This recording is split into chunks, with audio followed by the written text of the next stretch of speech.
There are certain situations where a do-while loop is preferable to a while loop, even though they usually do exactly the same thing. Let me show you an example. If you remember from chapter 13, we created the calculator class and then wrote a little loop that would continually call the calculator class and let you enter expressions into it. Well, that's running in an infinite loop, which is okay, but it's not perfect because the user has to hit Control-C to exit. So what we might want to do, although it makes the interface a little messy, is to prompt the user after every calculation if they want to do another one. If we're going to do that with the while loop, we first have to create a char variable, assign it a value,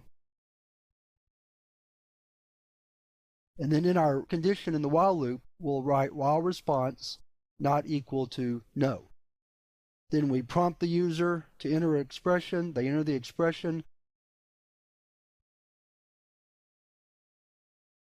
And then down below, after it's calculated and printed the answer,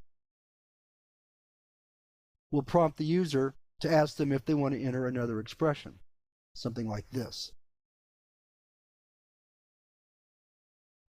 And then get that answer from the user. Now this should work, so let's run it and see. So it's prompting us, we enter an expression, we say yes, we do another expression, we say yes, we do a last expression, and then we say no, and it takes us out of the calculator. The problem is that we have at least one extra line by having to prime the variable response, RSEP, with an initial value. That's called priming the pump, so that this expression will be true entering into the loop.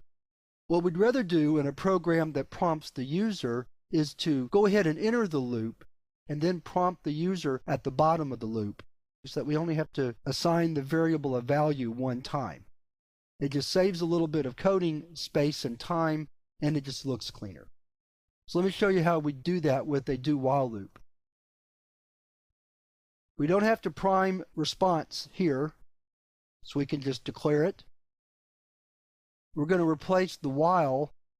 Tell you what I'm going to do. I'm going to replace it, but I'm going to cut it. Put a do at the top here. Throw the while at the bottom. Not really throw. Paste it into the bottom. Then type a semicolon to end the statement. Now let's build and run. Enter an expression, say yes, enter another expression, then say yes, we'll do one more, then we'll say no. So as you see, both the while loop and the do-while loop do the very same thing, but the do-while loop is a more natural way to write a program that's going to prompt the user whether they want to continue in a loop or not.